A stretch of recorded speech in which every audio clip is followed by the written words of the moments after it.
अस्सलाम वालेकुम व्यूअर्स, आज मैं आपके साथ शेयर करूंगी रमज़ान स्पेशल की एक बहुत ही लाजवाब चटनी जो कि तकरीबन हर घर की ज़रूरत होती है। और रोज़ रोज़ चटनी बनाना बहुत ही मुश्किल लगता है। इतना टाइम नहीं होता रमज़ान में कि कभी घर में धनिया अवेलेबल नहीं होता, कभी पुदीना नहीं होता। तो मैं आपको इसका ऐसा हल बताऊँगी कि एक बार अगर आप ये चटनी बना लेंगे तो इसे महीना भर रख कर इस्तेमाल करेंगे। पकौड़े, समोसे, दही बल्ले, चना चाट, हर चीज़ में आप इसे डाल के इस्तेमाल कर सकते हैं और बिल्कुल भी ये ख़राब नहीं होगी। बहुत ही मज़ेदार, बहुत ही लाजवाब और बहुत ही हाज़मेदार चटनी बनके तैयार होती है। तो चलिए रेसिपी देख लेते हैं। यहाँ पे मैंने चटनी बनाने के लिए पुदीना एक गड्डी लिया है, उसके पत्ते अलग कर लिए हैं। हरा धनिया एक गड्डी था, धो के अच्छी तरह से उसको भी मैंने इस तरह से डंडी समेत काट लिया है, क्योंकि इसकी डंडी के अंदर भी बहुत ज़्यादा खुशबू और बहुत ज़्यादा फ्लेवर होता है। साथ ही देखिए मैंने 4 से 5 हरी मिर्चें ली हैं और 10 से 12 ली हैं देसी लहसुन की कलियाँ। तो चलिए अब देखते हैं कि किस तरह से हम इस मज़ेदार सी चटनी को बनाएंगे। मिनटों में बनके तैयार हो जाएगी और बहुत ही मज़ेदार बनती है। तो चटनी बनाने के लिए मैं यहाँ पे ब्लेंडर जग का इस्तेमाल करूँगी, जो कि तकरीबन हर घर में आसानी से अवेलेबल होता है। तो ये तमाम चीज़ें धनिया, पुदीना, लहसुन, हरी मिर्चें ये मैं इसमें डाल दूँगी। और मैं इसमें जो हरी मिर्चें इस्तेमाल कर रही हूँ ना, ये बहुत ज़्यादा तीखी नहीं है, इसलिए मैंने 4 से 5 ली हैं। अगर आपके पास तीखे वाली हों तो आप उन्हें कम कर लीजिएगा, अपने आप टेस्ट के हिसाब से हरी मिर्च को एडजस्ट कर लीजिएगा। तो यहाँ पे देखिए तमाम चीज़ें मैंने ब्लेंडर जार में डाल दी हैं। और अब इसे मूव कैसे करना है, क्योंकि ब्लेंडर जार के अंदर ये खाली मूव नहीं करेगा, तो मैं इसके अंदर इमली का पल्प यूज़ करूँगी। आधा कप इमली थी जिसे मैंने पानी में भिगो दिया था।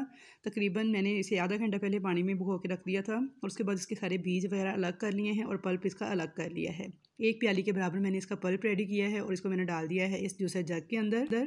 ये पल्प भी इसमें ऐड किया है और इसका फ्लेवर बहुत ही मज़ेदार लगता है। अब इसमें डालेंगे नमक हस्बे ज़ायका, मैंने तकरीबन हाफ़ टी स्पून डाला है। कुटी हुई लाल मिर्च डालेंगे हाफ़ टी स्पून और ज़ीरा इसमें भुना हुआ कुटा हुआ डालूँगी 1 टीस्पून।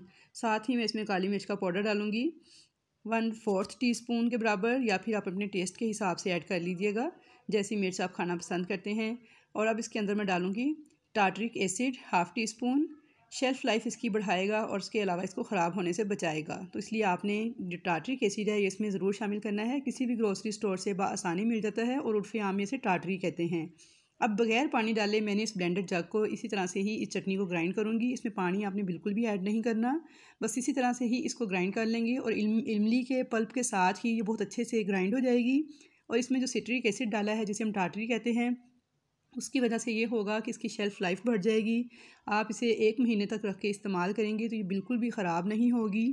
तो यहाँ पे चटनी हमारी बहुत अच्छे से तैयार हो चुकी है। तो आप देख सकते हैं इसका कलर और इसका रंग, जायका, खुशबू 1 महीने तक इसी तरह बरकरार रहेगी। व्यूअर्स, मेरी गारंटी है इस चटनी की रेसिपी के लिए कि बिल्कुल भी ख़राब नहीं होगी। सिर्फ आपने क्या करना है, आपने इसको किसी एयर टाइट जार में डाल के सेव करना है और इसे फ्रिज में रखना है, यानी फ्रिज के नीचे वाले खाने में आपने इसको रखना है 1 महीने के लिए। और इसके अंदर जब भी इसे निकालना है खुशक चम्मच के साथ निकालना है। और अगर आप इसको 6 माह तक स्टोर करना चाहते हैं तो फिर आप इस तरह के आइस क्यूब्स ट्रे ले लें, इसके अंदर डाल के इसे जमा लें।